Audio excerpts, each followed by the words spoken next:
शिव और सर्प के अबूझ रिश्ते।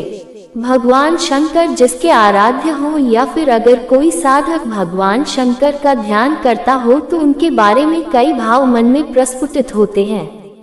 जैसे कि भगवान शंकर त्रिशूल लिए साधना पर बैठे हैं, उनका तीसरा नेत्र यानी भ्रुकुटी बंद है, उनकी जटाओं से गंगा प्रवाहित हो रही है, उनका शरीर समुद्र मंथन के समय विषपान करने की वजह से नीला दिख रहा है।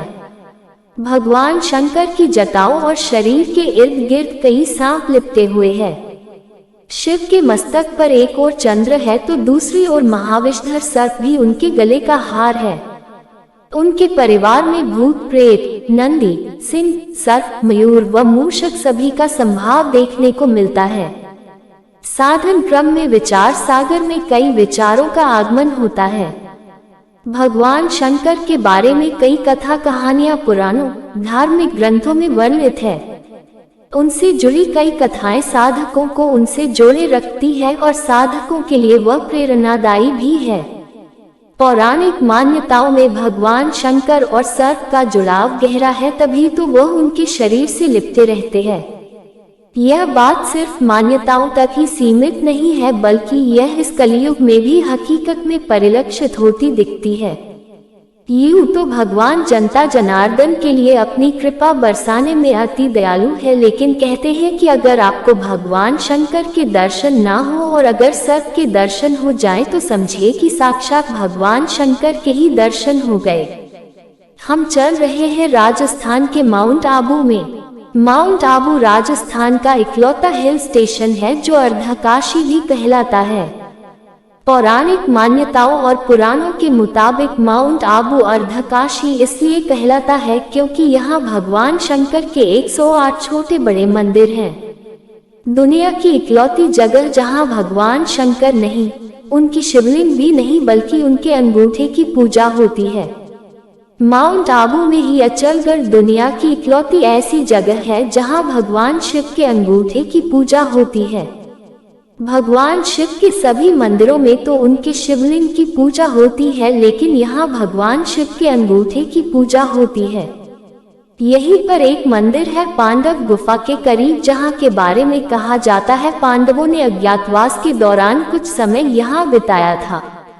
शिव मंदिर में बीते सोमवार को भगवान शंकर को जल और दूध से नहलाने पहुंचे श्रद्धालुओं को लगा जैसे भोले एक विशालकाय नाग के रूप में प्रकट हो गए। मंदिर भोले की जयकारों से गूंज रहा था। शिवलिंग पर जल, बिल्व पत्र, भांग, धतूरा, फूल आदि चढ़ाए जाने का क्रम जारी था। तभी एक विशालकाय सर्प न जाने कहां से आकर शिवलिंग से लिपट गया। इस नाग का आकार लगभग 6 फीट का था। इस बीच कुछ लोगों ने डरते डरते शिवलिंग पर जल भी अर्पित किया, लेकिन नागराज कई घंटों तक शिवलिंग से लिपटे रहे। सावन का दूसरा सोमवार और शिवलिंग पर जल चढ़ाने का सिलसिला चलता रहा। इस बीच नाग की अटखेलियां भी जारी रही। वह कभी शिवलिंग के ऊपर बैठता तो कभी शिवलिंग की चारों तरफ लिपटकर बैठ जाता। लोग हैरान थे, लेकिन जो लोग वहां थे उनके मुताबिक यह हैरानी उस सांप को नहीं थी। वह शायद निर्भय होकर आनंद की अनुभूति कर रहा था। इतने लोगों के बीच कोई सांप लगभग 6 घंटों तक शिवलिंग से लिपटा रहा। लोग टकटकी लगाए देखते रहे। कुछ लोगों के लिए भोले सर्प के रूप में शिवलिंग से आकर लिपटे थे, तो कुछ लोग उस पल को शिद्दत से महसूस करना चाह रहे थे। यही वजह थी कि मंदिर में भीड़ बढ़ने लगी। इलाके में खबर फैलने लगी। अचानक सर्प गायब हो गया। वहां श्रद्धालुओं के चढ़ाए पुष्प और फल तो दिख रहे थे, लेकिन सर्प नहीं। सांप इंसानों के लिए खतरनाक होता है, लेकिन यह बात भी सच है कि उसे हम इंसानों से ज्यादा डर लगता है। आस्था, विश्वास की परिभाषा आध्यात्म की सीमा रेखा में सब कुछ मानने पर ही निर्भर है। स्थानीय लोगों के मुताबिक माउंट आबू के उन मंदिरों में जो जंगल के बीचों बीच है, वहां इस प्रकार की घटनाएं सावन के महीने में सोमवार को या फिर शिवरात्रि के मौके पर जरूर होती है। पिछले वर्ष इन्हीं जंगलों के एक शिव मंदिर में पंचमुखी 5 मुंह वाला सांप दिखा था।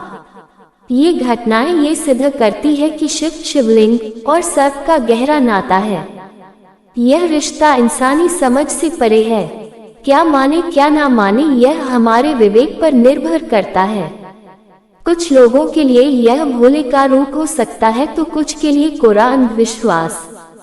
लेकिन यह बात सोचने पर जरूर विवश करती है कि हजारों की भीड़ में एक सांप 6 घंटे तक शिवलिंग से कैसे लिपटा रहा, वह भी भोले के जयकारों और मंदिर में बजती घंटियों के बीच।